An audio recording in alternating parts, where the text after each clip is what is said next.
Je vais commencer. Donc, je vous souhaite la bienvenue au webinaire intitulé Se sortir de la violence conjugale, lancement d'une étude sur l'expérience de femmes au sein des services en Mauricie et dans les communautés Atikamekw. Je me présente, Annabelle Siré. Je travaille au Centre de recherche sociale appliquée, le CRSA, et c'est moi qui va animer le webinaire ce midi.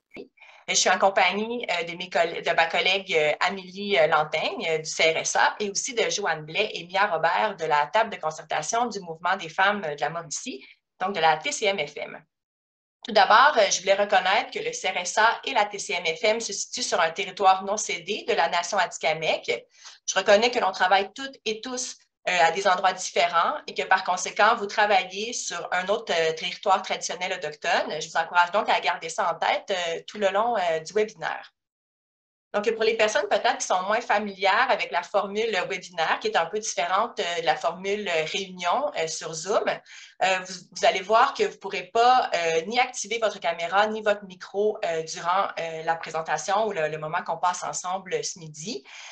Mais toutefois, vous allez pouvoir voir et entendre les présentatrices, bien sûr.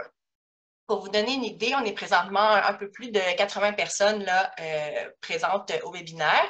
Je crois que si vous allez sur le haut de votre fenêtre Zoom, là, vous pouvez voir le nombre de personnes actuellement participantes. Si vous avez des questions sur le plan technique ou des questions pour les présentatrices un peu plus tard ce midi, je vous invite à les inscrire dans la boîte Q et R que vous trouverez en bas de votre écran. Pour les questions techniques, on va y répondre au fur et à mesure, là, le plus rapidement possible. Toutefois, pour les questions aux présentatrices, il va y avoir une période là, dédiée aux questions à la toute fin du webinaire, une bonne vingtaine de minutes. Et donc, n'hésitez pas à écrire vos questions au fur et à mesure, mais on va les garder pour la fin. Finalement, vous avez remarqué que le webinaire est enregistré aujourd'hui. Il va être disponible sur les chaînes YouTube du CRSA et de la TCM-FM. Donc, rapidement, la présentation du webinaire pour lequel vous êtes ici aujourd'hui, ça va vous permettre de découvrir les résultats d'une recherche initiée par la table de concertation du Mouvement des femmes de la Mauricie et réalisée en collaboration avec le CRSA sur l'expérience de femmes qui vivent ou qui ont vécu une situation de violence conjugale en Mauricie ou dans les communautés atikamekw par rapport à leur utilisation des services et des ressources. Donc, rapidement, avant de céder la parole à Joanne Blais de la TCM-FM, je vous présente le CRSA pour les personnes qui ne le connaissent pas. C'est un organisme autonome à but non lucratif qui soutient le développement du pouvoir d'agir des collectivités et des organisations. Au CRSA, on utilise la recherche sociale appliquée pour accompagner les groupes dans leur analyse des problèmes sociaux en utilisant une approche collaborative qui favorise le croisement des savoirs théoriques et d'action, ainsi que le transfert continu des connaissances. Donc, un webinaire comme aujourd'hui, c'est une belle vitrine là, qui fait vraiment le pont, qui montre vraiment bien ce qu'on fait au CRSA en partenariat avec différentes organisations. Donc, je cède la parole à Joanne Blais, qui est la directrice de la table de concertation du Mouvement des femmes de la Mauricie. Alors, bonjour. Je suis heureuse d'être avec vous aujourd'hui pour présenter les résultats de notre étude. Donc, la table de concertation du Mouvement des femmes de la Mauricie est un regroupement régional féministe qui existe depuis plus de 40 ans maintenant. Et on travaille à améliorer les conditions de vie des femmes de la région en travaillant, par exemple, sur la lutte à la pauvreté, la lutte aux violences et à l'exclusion sociale que vivent les femmes. On travaille pour l'autonomie économique des femmes. On travaille aussi pour lutter pour l'accès à l'emploi des femmes. On a travaillé sur toutes sortes de projets jusqu'à maintenant. Puis là, en ce moment, un des projets là, qui nous occupe grandement, c'est ce projet sur les multiples visages de la violence vécue par les Mauriciennes. En fait, ce projet est arrivé dans notre historique à la table parce que en 2012, on a fait un portrait sur la santé des femmes où un enjeu quant aux violences vécues par les femmes était ressorti assez fortement et entre autres aussi sur les multi-problématiques que vivaient les femmes, sur le besoin de documenter ces situations-là. Donc, depuis 2012, on avait ça à l'esprit et est arrivé cet appel de projet, de proposition de Femmes Égalité des genres Canada qui nous permettait de travailler sur ce projet pour travailler sur les violences et et particulièrement sur un aspect plus au niveau de la lutte aux obstacles systémiques. Et ça nous a donné l'opportunité de déposer cette demande de financement pour faire ce portrait sur les violences vécues par les Mauriciennes. Et on a commencé ça en 2021. On travaille ce projet-là avec le Centre de recherche sociale appliquée depuis 2021 et en explorant finalement avec les objectifs du projet qui visait par exemple à consolider des partenariats puis à renforcer la concertation entre les membres de la table. Ce projet-là vise aussi à promouvoir des politiques et des pratiques inclusives en s'attaquant au sexisme et à d'autres obstacles à l'égalité des genres associés aux violences. Il vise enfin aussi à changer des normes et attitudes de genre préjudiciables persistants en contestant les croyances et les hypothèses courantes sur la façon dont les gens devraient penser et agir en regard des violences. Donc, à partir de ces objectifs-là, quand on a commencé à travailler avec le CRSA et avec un comité stratégique qui a été mis sur pied qui permet à nos membres de s'impliquer activement dans le projet, on a choisi d'orienter le portrait des visages multiples de la violence vécue par les femmes de manière plus spécifique sur la question de l'accès aux services pour les femmes en situation de violence conjugale en y appliquant une lunette intersectionnelle. Donc, ce portrait-là nous permet, en plus d'aller chercher, de faire la lumière sur des obstacles, nous permet aussi de faire la lumière sur des pistes d'action, des pistes de solutions pour faire avancer, pour améliorer cette accessibilité aux services pour les femmes et pour atteindre les objectifs du projet. Donc, voilà pour la petite histoire du projet sur les multiples violences, de la violence vécue par les Mauriciennes. Et je vais conclure en disant qu'évidemment, tout ça ne se ferait pas sans notre équipe de travail et sans le travail de l'agente de projet Mia Robert, que vous aurez la chance de rencontrer un peu plus tard. Merci. Merci beaucoup, Joanne. En fait, on va enchaîner tout de suite avec la présentation des résultats qui va être faite par Amélie Lantaigne, là, qui était au cœur de ce projet-là au CRSA. Oui, merci Annabelle. Donc, je vais vous présenter les résultats de la recherche. Simplement vous aviser que vous allez voir également ma collègue Lise Saint-Germain qui va se joindre à nous pour lire certains témoignages qu'on a recueillis du rapport de recherche. Donc, vous allez l'avoir à la droite de votre écran également. Donc, sans plus tarder,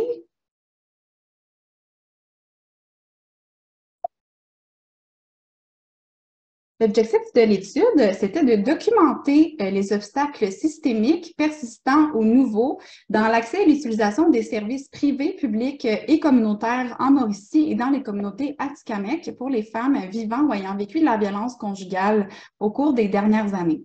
Donc, en collaboration avec le comité stratégique mis sur pied par la table de concertation du mouvement des femmes de la Mauricie. Oh, excusez, le petit curseur ne fonctionnait pas pour changer l'animation.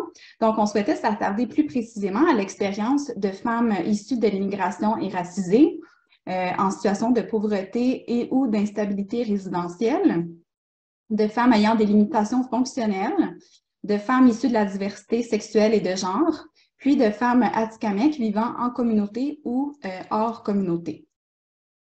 Donc, les questions qui ont guidé la recherche sont les suivantes. Comment les femmes concernées expérimentent-elles l'accès et l'utilisation des services? Quels sont les obstacles rencontrés? Comment le fait d'appartenir à un groupe social invisibilisé ou marginalisé module l'expérience des femmes dans leur expérience d'accès et d'utilisation des services?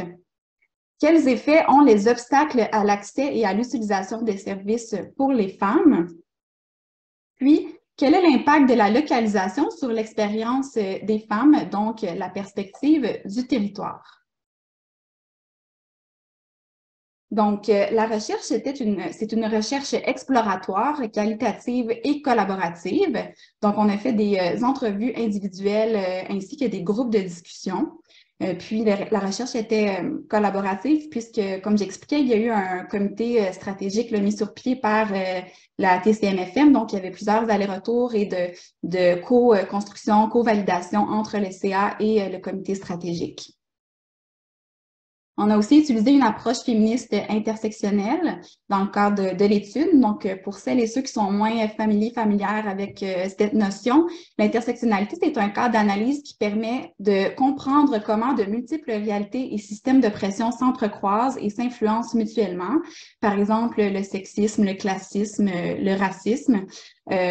Puis en fait, ça permet d'avoir une lunette pour observer ces croisements-là de pression qui sont légitimés finalement par des normes sociales et des pratiques sociales. Donc, en ce qui a trait au recrutement des participantes pour la recherche, on souhaitait rencontrer des femmes qui vivent ou qui ont vécu de la violence conjugale au cours des dernières années, ainsi que des intervenantes qui travaillent auprès de femmes en situation de violence conjugale de près ou de loin là, dans le cadre de leur travail, à la fois sur les 6 territoires administratifs de la Mauricie, donc Trois-Rivières, Shawinigan, Latupe, Deschenaux, Masquinongé et Mekinac. Puis, dans les 3 communautés Atikamekw, donc les communautés de Béjouane, de Wemountachi et Manawan. Ce qui fait qu'au total, on a rencontré 25 femmes qui vivent ou qui ont vécu de la violence conjugale au cours des dernières années, ainsi que 20 personnes intervenantes dans le cadre de l'étude. Donc, les participantes qu'on a recrutées sur les 6 territoires de la Mauricie, on a recruté 18 femmes qui vivent ou qui ont vécu une situation de violence conjugale. Et comme on avait la préoccupation de rencontrer une diversité de femmes, vous voyez à l'écran les différents groupes de femmes rejoints dans le cadre du recrutement. Donc, comme vous pouvez voir à la première ligne, l'ensemble de l'échantillon, la totalité de l'échantillon était en situation de pauvreté et certaines en situation d'instabilité résidentielle au moment des entrevues ou des groupes de discussion. Une grande majorité, donc 10 femmes, avaient des limitations fonctionnelles, soit physiques, psychologiques ou en situation de dépendance. Puis, 4 femmes étaient issues de l'immigration et racisées. 4 femmes issues de la diversité sexuelle et de genre, donc 3 par rapport à l'orientation sexuelle, une personne par rapport à la diversité de genre qui s'identifiait comme non-binaire. Mais je précise ici que je vais continuer à dire femme tout au long de la présentation puisque cette personne se sentait très interpellée à participer à la recherche en lisant l'invitation à participer et on nommait exclusivement qu'on recherchait des femmes à participer à la recherche. 3 femmes Atikamekw en milieu urbain, donc en dehors des communautés Atikamekw, puis finalement une femme de 65 ans et plus. On a rencontré également sur les 6 territoires administratifs de la Mauricie 9 intervenantes qui travaillaient toutes au sein d'organismes communautaires lorsqu'on les a rencontrées. Et pour l'autre portion de la collecte, dans les 3 communautés Atikamekw, on a rencontré 7 femmes qui vivent ou qui ont vécu une situation de violence conjugale, dont 2 dans la communauté de Béjouane, 2 à Wemountachi et 3 à Manawan. Puis 11 personnes intervenantes qui travaillent au sein des services sociaux et de santé au cœur même des communautés. Puis parmi ces 11 personnes intervenantes-là, il y avait un homme, mais puisque la quasi-totalité de l'échantillon des personnes intervenantes sont des femmes, je vais poursuivre en disant intervenantes là, tout au long de la présentation. Donc, je vais maintenant vous présenter les propos des femmes rencontrées dans le cadre de l'étude. Donc, autant les femmes en situation de violence conjugale que les intervenantes qui travaillent auprès de cette population dans le cadre de leur travail. Donc, tout d'abord, en ce qui a trait à la connaissance et à l'utilisation des ressources par les femmes, On leur posait la question quelles sont les ressources qu'elles connaissaient et on a constaté via les résultats qu'il y a une méconnaissance des ressources disponibles et de leur fonctionnement, donc une connaissance limitée des services et des ressources dans la région. Lorsqu'on leur posait la question quelles ressources elles connaissent, les maisons d'hébergement sont le type de ressources qu'elles nommaient le plus spontanément. Puis, on a constaté également un manque de connaissances des démarches à entreprendre et la façon de les réaliser. Et là, je vais vous montrer un exemple de témoignage de la part d'une femme atikamekw. Je vais juste vous présenter ma collègue Debbie Flamand, que vous voyez à la droite de votre écran, qui se joint à nous ce midi pour vous lire des exemples de témoignages là, qui sont issus de ce que nous ont dit les femmes atikamekw ainsi que les intervenantes atikamekw des communautés. Donc, voici le témoignage. Je laisse Debbie lire le témoignage. Oui, Kaskina, je vous souhaite une bonne session de webinaire. Je vais lire le texte parce que je ne savais pas comment m'aligner pour m'aider et comment aller chercher de l'aide. Je ne savais pas comment m'y prendre. J'étais là à rester à attendre et attendre. Merci, Debbie. À titre indicatif, vous allez voir parmi... Oh, j'ai avancé trop vite, excusez-moi. À titre indicatif, vous allez voir parmi les exemples de témoignages qui sont à l'écran, les témoignages qui sont en rose saumon comme celui-ci sont les témoignages de femmes et d'intervenantes atikamekw sur les communautés versus les autres témoignages qui sont sur les issus là, des propos sur les 6 territoires administratifs de la Mauricie sont en bleu. Donc, vous pourrez voir la distinction là, des 2 portions là, de collecte de données. Donc, je poursuis. Bien qu'il y ait une méconnaissance des ressources disponibles, des services disponibles, en creusant un peu la question, en discutant avec les participantes, elles nous ont nommé toutefois certaines ressources qu'elles ont utilisées, surtout des ressources communautaires comme les maisons d'hébergement ou d'autres organismes comme ceux qui viennent en aide aux personnes immigrantes ou aux personnes en situation de pauvreté, par exemple. Elles ont mentionné d'ailleurs que ces ressources-là communautaires sont très, très aidantes et elles les apprécient beaucoup.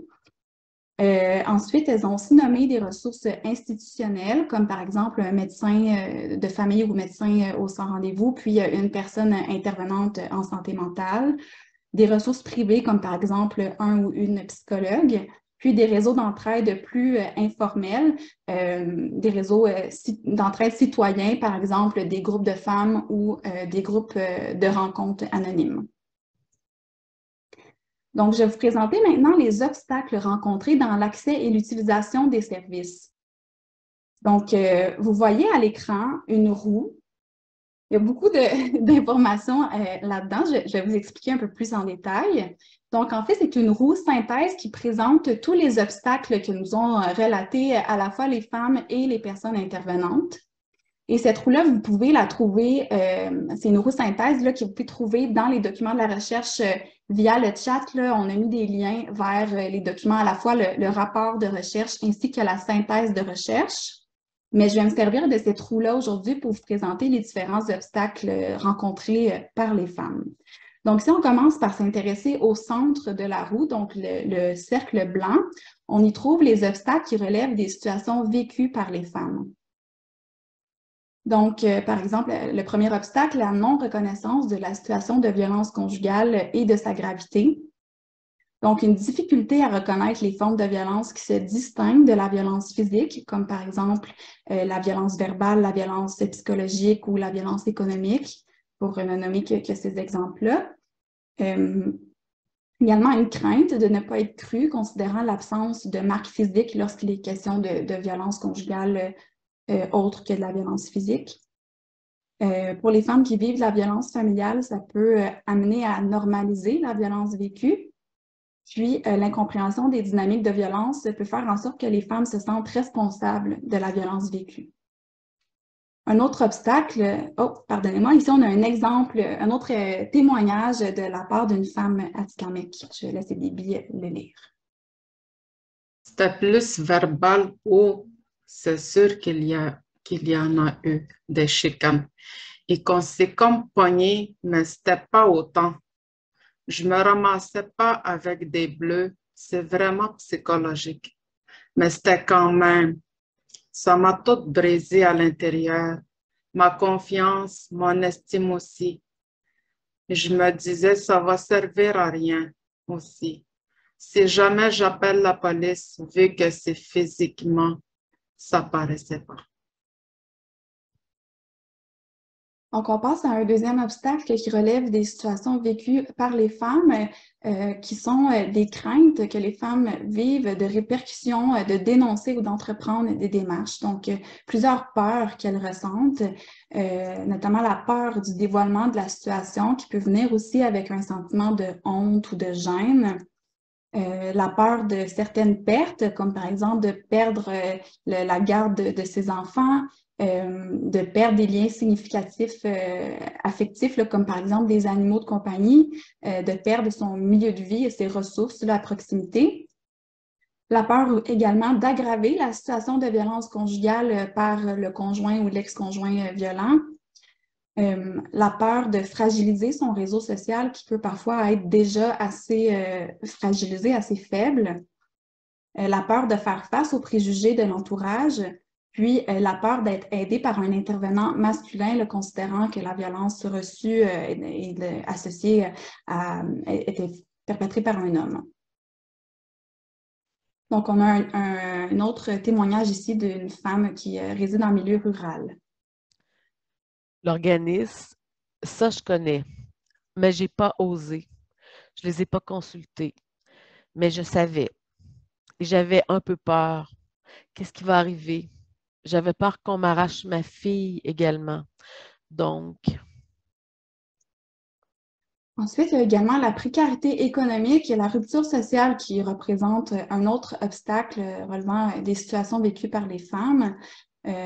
Comme vous avez vu précédemment, étant donné que l'ensemble de l'échantillon était en situation de pauvreté, mais évidemment que de manquer de moyens financiers ou de ne pas avoir de voiture pour se déplacer, ça rend difficile l'accès aux services. Puis, l'isolement et la rupture sociale réduisent les options quant aux démarches possibles. On a un autre exemple ici d'une femme en milieu urbain. si les femmes veulent se sauver, il n'y a pas rien de disponible. Il faut qu'elles se débrouillent d'elles-mêmes tout le temps.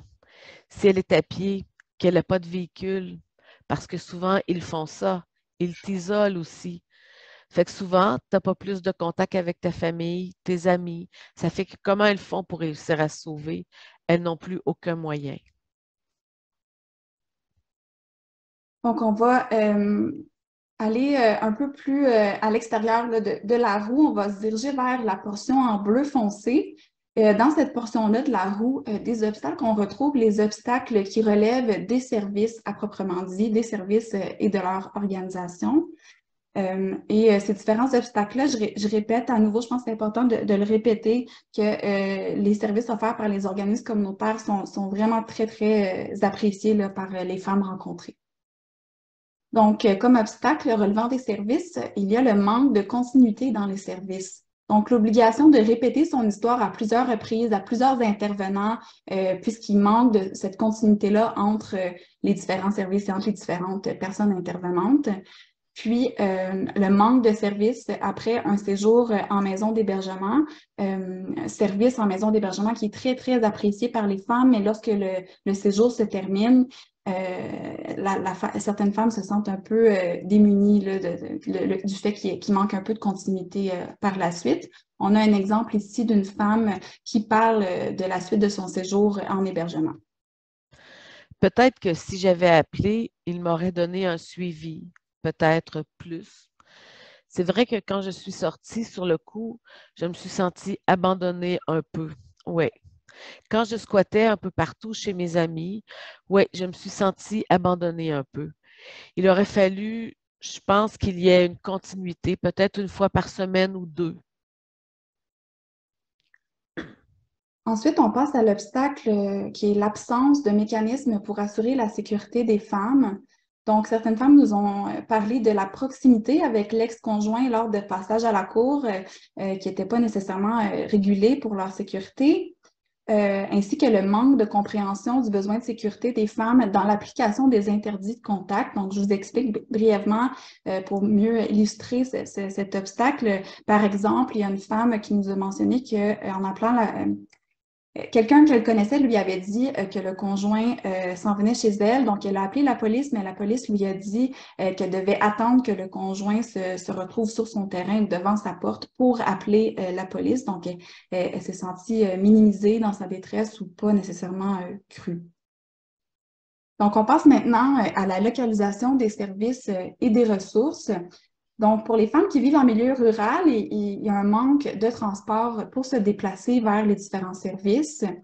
Il y a possibilité parfois d'avoir accès à un transport bénévole, mais le processus peut s'avérer contraignant. C'est également un enjeu en situation de crise quand les femmes n'ont pas de moyens de transport pour fuir. Certaines femmes nous ont mentionné le désir de demeurer près des ressources qu'elles utilisent déjà. Si, par exemple, elles doivent changer de ville pour aller en séjour en maison d'hébergement, par exemple, c'est difficile puisque si elle va dans un organisme qu'elle fréquente tous les jours, elle doit faire un peu le deuil de cette fréquentation-là de l'organisme lors de son séjour. Donc, ça peut rendre les démarches un peu plus difficiles. On a un exemple ici d'une femme en milieu rural qui nous parle de l'aspect du transport. De faire manquer des journées d'ouvrage au monde que tu aimes, c'est pas le best. Et payer des taxis pour faire, c'est un projet aller-retour qui va te coûter 300 $ que tu n'as pas. C'est out aussi. Il y a des longs délais pour avoir accès aux services et aux ressources. Donc, même en situation d'urgence, ça peut être très long avant d'avoir des services. Les femmes nous ont mentionné qu'il y avait de nombreux appels à faire avant l'ouverture d'un dossier et les services en psychologie sont difficiles d'accès. Puis, certaines femmes hésitent également à demander de l'aide, considérant les longues listes d'attente. Donc, elles savent que même si elles demandent de l'aide, leur nom vont se retrouver là, sur une liste d'attente très longue. Donc, ici, on a un exemple d'une personne intervenante dans un organisme communautaire. Le manque de main-d'œuvre, on voudrait tous que nos organismes aient plus d'argent, avoir de meilleures subventions, mais on ne les a pas, ces subventions-là. Et la main-d'œuvre s'en va et elle s'épuise et elle est en burn-out et il y a tout ça qui est en ligne de compte dans les difficultés. Ensuite, comme autre obstacle relevant des services, il semble y avoir une méconnaissance des formes de violence conjugale par les personnes intervenantes. Donc, une méconnaissance des formes de violence conjugale qui empêche de bien évaluer la gravité de la situation vécue par les femmes et une incompréhension de la situation vécue qui entraîne de mauvais diagnostics et donc de mauvais traitements parfois, notamment dans le cas de médecins, par exemple. Ici, on a un exemple d'une femme résidant en milieu urbain là, qui nous parle de ça. Tu sais, le docteur de famille, tu as été violenté, il te donne un antidépresseur. Mais après ça reste superflu, je vais dire. Ça fait quand même 1 an que je lui en parle, que je voyais pas bien. On dirait que là, elle vient comme d'allumer. J'ai eu des coups de batte de baseball sur la tête, des gros coups, les doigts dans les yeux, tu sais. Après 1 an, elle vient de décider que ce serait mieux que je passe les examens. Il est peut-être rendu trop tard. Donc, on a l'obstacle aussi du manque d'informations transmises aux femmes. Donc, elles nous ont mentionné qu'il n'y avait pas suffisamment d'informations transmises sur les services auxquels elles ont droit, puis qu'il manquait d'informations sur les différentes étapes lors de démarches déjà entreprises. Ensuite, comme obstacle, on a aussi le difficile accès à l'aide juridique, notamment par la réticence d'avocats et d'avocates à prendre des dossiers d'aide juridique parce qu'ils sont moins rémunérés pour des dossiers d'aide juridique. Donc, ça peut freiner l'accès des femmes à une défense juste et adéquate. Ensuite, enfin, dans les obstacles relevant des services, certains services semblent peu adaptés à la situation des femmes avec enfants. Donc, certaines ont mentionné le manque de services de garde adaptés aux besoins des femmes qui entreprennent des démarches. Puis, les services d'hébergement ne sont pas toujours adaptés aux réalités des femmes ayant la charge d'enfants.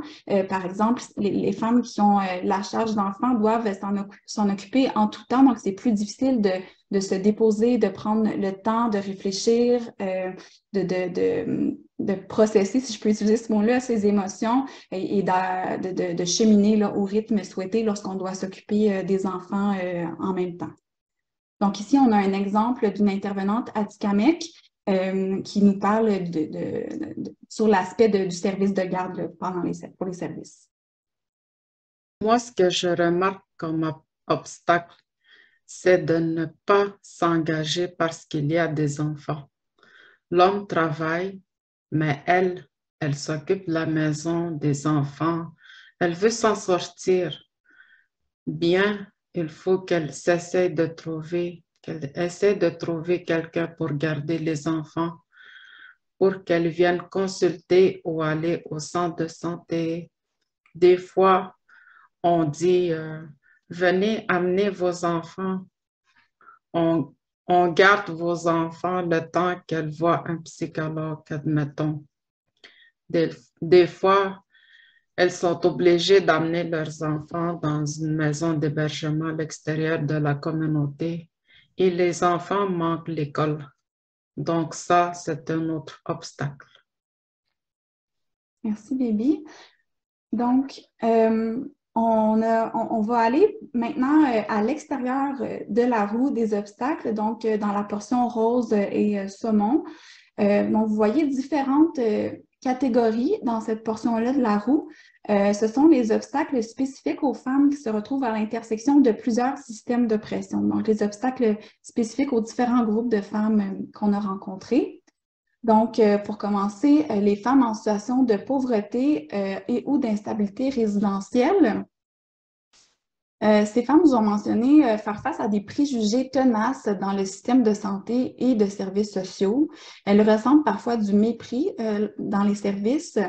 Il y a aussi un manque de profondeur dans l'évaluation et des traitements non adaptés. Si on pense par exemple à une femme en situation de pauvreté qui a de la difficulté à s'exprimer, qui n'a pas le bagage et le vocabulaire pour exprimer ses besoins, elle se retrouve parfois devant un intervenant ou une intervenante qui peut minimiser la détresse ou moins comprendre la profondeur des besoins de la personne. Ensuite, l'incohérence dans la logique d'accès aux services, puis un accès limité aux services pour les femmes sans enfants, puisque les femmes qui habitent seules et en situation de pauvreté n'ont pas nécessairement d'aide gouvernementale. Donc, pardon, j'ai de la misère avec mon curseur. Donc, on a un exemple ici d'une femme en situation de pauvreté là, en milieu urbain. Oui, le fait que je suis à l'aide sociale, le fait que je suis dyslexique, il y a des mots que je ne comprends pas ou que je prononce mal. Je les sens des fois, les regards du haut. Des fois, tu sens que la personne, on dirait qu'elle lève le menton et qu'elle te regarde avec un dégoût. Ils vont faire semblant que non, mais ça sent, le malaise se sent pareil. Donc, si on passe maintenant aux femmes issues de la diversité sexuelle et de genre, je commencerai par préciser que les femmes rencontrées ne nous ont pas nommé d'obstacles directement en lien avec leur appartenance à la communauté LGBTQ+, mais une intervenante qui travaille auprès de cette population-là nous en a nommé deux. Donc, le risque de banalisation de la violence conjugale vécue par les femmes lesbiennes dans un même couple, de minimiser la violence puisque ce sont deux femmes, puis le manque d'adaptation de certains services en hébergement. Donc, on a un exemple ici, en fait, un témoignage de l'intervenante en question. Plus spécifiquement, vraiment par rapport à la discrimination, si on pense aux femmes trans ou aux femmes qui ont une identité fluide ou qui ne s'identifient pas nécessairement toujours comme une femme ou strictement comme une femme, bien c'est sûr, il y a encore beaucoup de fermetures. Ça dépend des centres de femmes et des maisons d'hébergement. Je sais qu'il y en a qui sont super affichées. Elles sont inclusives pour toutes les femmes, toutes les personnes qui s'identifient comme femmes. Par contre, je sais qu'il y en a, ce n'est pas le cas, puisque le fait d'avoir une femme trans, surtout une femme trans qui a encore une apparence qui est stéréotypiquement masculine, ça peut vraiment mal passer. Donc, si on se dirige maintenant dans la catégorie des femmes ayant des limitations fonctionnelles, par rapport à ça, les obstacles qui ont été mentionnés sont principalement en lien avec les limitations fonctionnelles psychologiques. Il n'y a pas d'obstacle qui a été mentionné spécifiquement en lien avec les limitations fonctionnelles physiques. Donc, on a d'abord le manque de ressources adaptées, puis le sentiment d'une stigmatisation là, dans les services. Donc, on a un autre témoignage ici là, de la part d'une intervenante dans un organisme communautaire. Les services sont trop catégorisés. Il faut que la personne entre dans une case en particulier et ça existe de moins en moins, on s'en rend compte. Je pense que le réseau, les services qui sont offerts, ils ne rejoignent pas les gens avec des multiproblématiques, mais eux, ils ont besoin de cocher des cases. Donc, c'est sûr qu'ils nous retournent les gens parce qu'ils sont un peu impuissants face à ces situations-là. Donc, maintenant, par rapport aux femmes issues de l'immigration et racisées, ce qui a été nommé, c'est la barrière de la langue, des incohérences au sein des services aux personnes immigrantes, donc entre différents services, puis l'instabilité et insécurité engendrée par le chevauchement des démarches légales et celles pour sortir de la situation de violence conjugale. Donc, on a un témoignage ici d'une personne intervenante auprès de personnes en immigration. Un autre gros enjeu, c'est l'information du côté de l'immigration. Donc, pour pouvoir définir ou donner des réponses à une cliente sur OK, ton statut, ça va changer ou il ne va pas changer, à quoi tu auras droit, comment ça va t'affecter ou comment tu peux être plus stable ici, c'est toute une aventure parce que selon la personne qui répond, la réponse peut changer. Un avocat dit une chose, un autre avocat dit une autre chose.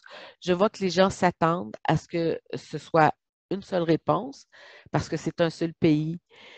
Donc, quelle est la réponse? Moi, je ne peux pas dire je ne sais pas non plus. C'est parce que ce n'est pas dans notre contrôle. Donc, cette situation crée de l'instabilité, de la confusion, des frustrations, autant chez les clientes que chez nous-mêmes. Et enfin, du côté des femmes atikamekw en communauté et hors communauté, différents obstacles ont été nommés spécifiquement pour ce groupe. Donc, je vais commencer du haut et descendre vers le bas. Donc, la localisation éloignée et le manque d'adaptation des services, puisque parfois les femmes doivent quitter les communautés là, pour accéder à des services en dehors des communautés. Des préjugés tenaces qui ciblent les personnes autochtones dans les services allochtones, donc dans les services qui sont offerts par des personnes non autochtones. Le poids des valeurs familiales des Atikamekw, donc certaines valeurs importantes, l'accès sur la famille peut freiner l'entreprise de démarche de la part de femmes Atikamekw. La barrière de la langue aussi, notamment lorsqu'elles doivent quitter la communauté pour accéder à des services en français, par exemple, et un manque criant de logements disponibles dans les communautés. Et enfin, un manque de confidentialité dans les communautés, puisque les communautés sont petites et c'est très serré. Donc, dès qu'il arrive quelque chose, tout se sait. Donc, on a un exemple ici d'une intervenante Atikamekw qui nous parle de cet aspect-là du poids des valeurs familiales des Atikamekw. C'est quelque chose de tabou. Les femmes ne sont pas vraiment ouvertes à discuter de ça. Et parce que certaines manières, elles ont peut-être peur des représailles. Elles ont peur de se retrouver toutes seules avec les enfants. Souvent, les personnes ont des grandes familles ici. Elles ne veulent pas briser leur famille. L'image de la famille fait partie d'une des valeurs tellement importantes chez les Atikamekw qu'une femme ne voudra pas briser sa famille. Donc, il y a ça et tu sais, les autres membres de la famille aussi qui vont s'en mêler. On ne va pas, mettons, inciter une femme à quitter son mari si elle vit de la violence. Justement, avec le programme de justice communautaire, c'est ça qui est en train d'être travaillé. Merci beaucoup, Déby et Lise, pour la lecture des témoignages. Donc, Maintenant, si on se dirige vers les conditions optimisant l'accès aux services et une bonne expérience, donc les femmes nous ont beaucoup plus parlé d'obstacles rencontrés dans leur cheminement que d'éléments qui ont été aidants, mais elles en ont tout de même mentionné quelques-uns, donc je vais vous les présenter. Ça se rapporte principalement à leurs conditions de vie et aux personnes intervenantes et à leur approche d'intervention. Donc, ce qui a été très aidant pour plusieurs femmes, c'est le soutien psychologique, financier et matériel de la part de l'entourage qui a permis, dans certains cas, d'arriver à subvenir à leurs besoins de base et aux besoins de base des membres de leur famille, des enfants surtout. Pour les femmes atikamekw, de se ressourcer en milieu naturel et de s'exprimer par des activités créatives est aussi très aidant. Des rencontres d'échange entre les femmes et participer à différentes activités au sein d'organismes communautaires ou bien pour les femmes atikamekw de participer à ce type d'échange, mais en milieu naturel est aussi très aidant. De nombreuses participants nous ont parlé du lien de confiance développé avec une personne intervenante respectueuse et bienveillante, comment ça peut faire une différence dans leur cheminement. Puis finalement, pour les femmes atikamekw, d'accéder à des services dans leur langue maternelle et guidées par une approche holistique là, qui prend en considération les réalités autochtones. Donc, si on se dirige maintenant, je vais vous présenter maintenant des pistes d'amélioration qui ont été suggérées par les personnes participantes, autant par les femmes que par les intervenantes. Puis, certaines pistes sont aussi le reflet ou une réponse aux obstacles présentés précédemment. Donc, vous voyez à l'écran un second schéma. Dans ce schéma-ci, qui est aussi accessible via les documents de recherche, c'est un schéma synthèse de toutes les pistes d'amélioration des services. Excusez-moi, il y a quelque chose dans le chemin dans mon écran, c'est bon. Si on se concentre sur les blocs roses et bleus à la gauche du schéma, ce sont des pistes transversales à toutes les femmes, donc peu importe le groupe auquel les femmes s'identifient. Donc, une des pistes qui est mentionnée, c'est de sensibiliser aux différents visages que peut prendre la violence conjugale, donc une sensibilisation à grande échelle, sensibiliser autant la population générale que les personnes intervenantes, les femmes elles-mêmes et les jeunes, chez qui il y a de plus en plus de dynamiques de violence qui s'installent dans les jeunes couples. De retour à la vue d'ensemble du schéma, donc on va se diriger maintenant sur le bloc bleu. Donc, ce sont des pistes d'amélioration des services et de leur organisation. Donc, tout d'abord, une des pistes, c'est de faire connaître les ressources existantes et les services qu'elles offrent.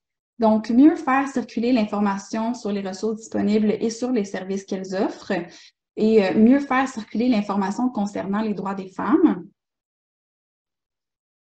Ensuite, rendre accessible à toutes les femmes les ressources et les services en situation d'urgence. Donc, mettre en place un système de transport d'urgence et mettre en place un système d'aide financière d'urgence. Une autre piste, c'est de mettre à disposition des femmes plus de ressources servant à les outiller et plus de ressources spécialisées en violence conjugale. Donc, notamment bonifier l'offre d'activités, d'ateliers et de rencontres de partage, améliorer l'accès aux services en psychologie, améliorer l'accès à l'aide juridique, puis améliorer l'accès aux services de garde adaptés. Et enfin, par rapport à proprement dit aux services et à leur organisation, la dernière piste suggérée, c'est d'intégrer une approche globale et multidimensionnelle au cœur des services. Donc, prendre en compte les diverses réalités vécues par les femmes dans leur globalité, et améliorer le travail en collaboration des différents secteurs d'intervention. Donc, de retour à la vue d'ensemble du schéma, on va s'intéresser maintenant à la partie droite du schéma, où il y a les différents encadrés blancs. Donc, ces encadrés-là sont des pistes spécifiques à certains groupes de femmes. Donc, pour les femmes en situation de pauvreté et ou d'instabilité résidentielle, des pistes proposées, c'est d'améliorer la logique d'accès aux services pour que les femmes qui n'ont pas d'adresse puissent aussi avoir accès aux services, puisque dans certains services, on a obligatoirement besoin d'avoir une adresse civique, mais pour les femmes qui n'ont pas de logement, ça rend difficile l'accès aux services. Puis, lutter contre les préjugés dans le système de santé et de services sociaux. Pour les femmes issues de l'immigration et racisées, améliorer l'accès à des interprètes, faire circuler plus d'informations sur les droits et procédures légales des femmes immigrantes, puis utiliser l'approche interculturelle dans l'approche d'intervention. Pour les femmes ayant des limitations fonctionnelles, assouplir les critères d'admissibilité des ressources pour les femmes ayant des conditions de santé mentale et ou de dépendance. Pour les femmes issues de la diversité sexuelle et de genre, améliorer l'accès aux ressources d'hébergement pour les femmes trans et pour les femmes d'un même couple qui ont besoin de soutien, donc par exemple les femmes d'un couple lesbien. Puis, pour les femmes autochtones en communauté et hors communauté, recenser les ressources disponibles dans les communautés et en dehors des communautés pour aussi en faire la mise à jour. Mettre en place une maison d'hébergement dans les communautés qui n'en ont pas, puisque actuellement, il y a seulement la communauté d'Obidjwan qui a une maison d'hébergement sur son territoire. Offrir des services en langue atikamekw. Améliorer l'accès au ressourcement en milieu naturel, puisque notamment certaines femmes nous ont dit que dans certaines communautés, c'est un peu plus difficile d'avoir accès à des ressourcements en milieu naturel. Puis, offrir plus d'aide pour les démarches administratives qui doivent souvent être faites en français. Donc, qu'est-ce qu'on retient de tout ce que je viens de vous présenter? Qu'est-ce qu'on retient de cette étude? Les femmes rencontrées font face à plusieurs obstacles. Donc, les résultats de la recherche démontrent un besoin d'améliorer les services offerts aux femmes victimes de violences conjugales. Les femmes qui demandent de l'aide doivent être considérées comme étant les mieux placées pour savoir ce dont elles ont besoin, puisqu'elles sont elles-mêmes expertes de leurs propres expériences. Bien évidemment, la sensibilisation à grande échelle est primordiale, mais les services offerts aux femmes victimes de violences conjugales doivent aussi être révisés de façon à améliorer l'offre de services, leur accessibilité, l'accès à l'information et l'approche utilisée par les personnes intervenantes en portant une attention particulière aux besoins des femmes qui se trouvent à la croisée des oppressions, puis à celles vivant plus éloignées des centres urbains. Et enfin, évidemment, il est essentiel de reconnaître les gains obtenus depuis les dernières années, notamment avec la bonne nouvelle de l'instauration du tribunal spécialisé en violences conjugales et sexuelles au Québec. Mais on constate toutefois qu'avec les résultats obtenus, les luttes sont toujours nécessaires pour améliorer les services, et ce, pour toutes les femmes. Donc voilà, je cède la parole à l'animatrice du webinaire, Annabelle. Merci beaucoup pour votre écoute. Merci beaucoup, Amélie, pour cette très intéressante présentation. Vraiment, c'est un survol là, de tous les résultats. Là. Il y a vraiment beaucoup plus de détails dans les documents, comme Amélie l'a spécifié un peu plus tôt. Donc, on serait maintenant rendu à la partie du webinaire où maintenant, ça va être Mia Robert de la table de concertation du Mouvement des femmes de la Mauricie qui va nous présenter en fait les suites de la recherche. C'est comme l'a dit Joanne en tout début de webinaire, vraiment cette première phase-là du projet, l'étude et tout ça, c'est vraiment pour mettre en place un plan d'action et c'est ce que Mia va nous présenter.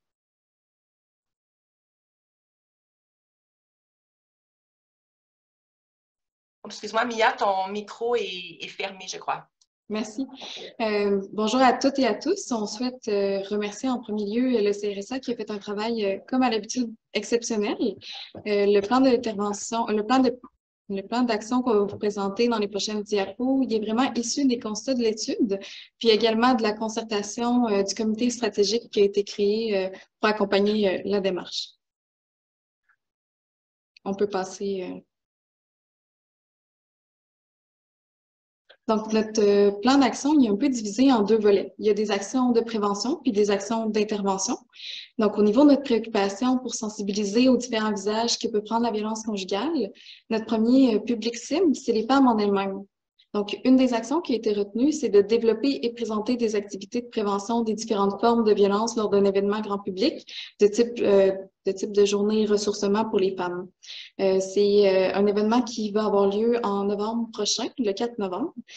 Donc, je vous invite à rester à l'affût. La promotion va débuter incessamment. Une deuxième action qui a été retenue, c'est de développer et de présenter des ateliers qui sont thématiques puis concertés sur le droit des femmes qui sont en situation de violence conjugale. Donc, dans un premier temps, ils vont être présentés aux participants des groupes membres de notre groupement, puis par la suite aux alliés du communautaire. Pour le deuxième public cible, c'est vraiment les personnes intervenantes auprès des femmes, donc dans divers secteurs. Il y a la diffusion, bien sûr, des faits saillants d'études. Le webinaire d'aujourd'hui s'inscrit dans cette action-là, principalement au niveau de différents acteurs, mais aussi au niveau des élus de la région.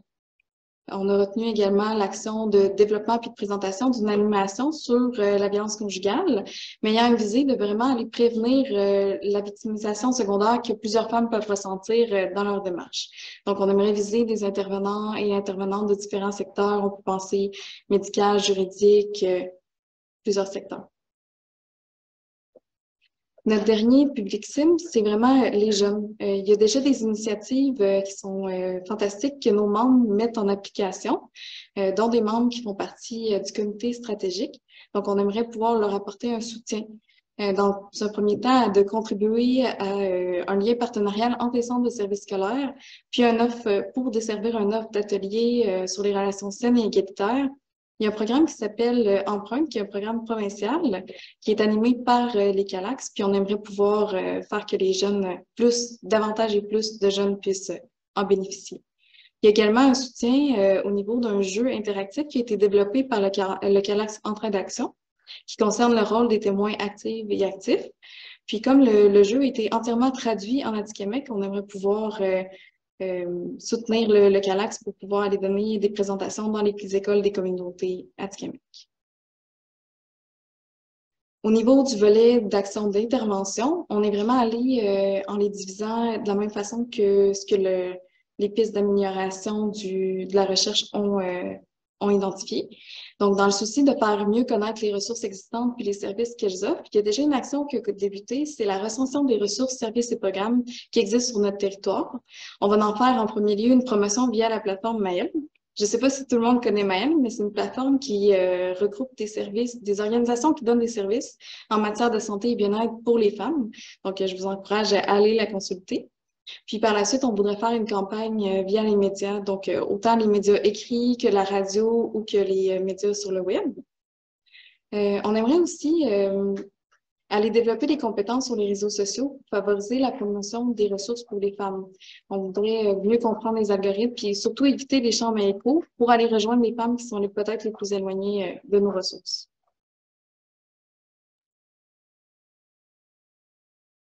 Au niveau de la préoccupation de rendre accessible à toutes les femmes les ressources et les services en situation d'urgence, l'action qui a été retenue, c'est l'élaboration d'un état de situation sur la desserte du transport d'urgence. Ce que l'étude a mis en lumière, c'est qu'il y a un besoin d'aller documenter davantage la situation. Puis par la suite, on souhaite participer à des concertations à distance pour faire valoir les besoins spécifiques qui vont ressortir de l'état de situation. Au niveau de mettre à disposition des femmes plus de ressources servant les outils et davantage de ressources spécialisées, il y a la préoccupation de développer un lien partenarial entre les organisations d'accueil des nouveaux arrivants puis les groupes de femmes dits violences.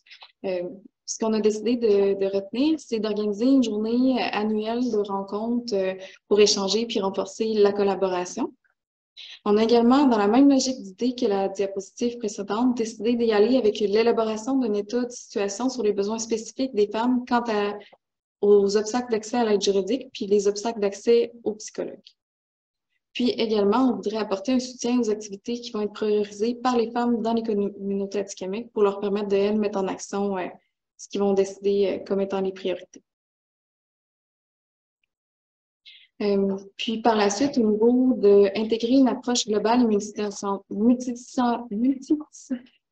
au cœur des services, on a décidé d'organiser une journée thématique de formation et d'échange auprès des membres, puis aussi des alliés de la TCMFM pour promouvoir une approche globale en contexte de violence faite aux femmes. Par exemple, on peut penser à la thématique du féminisme intersectionnel, de l'approche d'intervention interculturelle, de la sécurisation culturelle, ou tout ce qui est les questions de l'accueil des femmes issues de la diversité sexuelle et de genre, et des femmes en situation de handicap. Également, on avait une préoccupation au niveau de la pérennité de ce qu'on fait actuellement, du travail, de la concertation, puis des actions qui vont être mises en place. Donc, on est allé avec la dernière action pour un peu que le comité qui a été mis sur place, que le comité stratégique, il continue au-delà de la période du projet, puis que le noyau central soit les 12 jours d'action contre les violences faites aux femmes, qui est une campagne qui revient chaque année. Donc, de se concerter puis se rencontrer plusieurs fois pour le développement, la coordination puis la promotion des actions qui vont être faites durant ces 12 jours.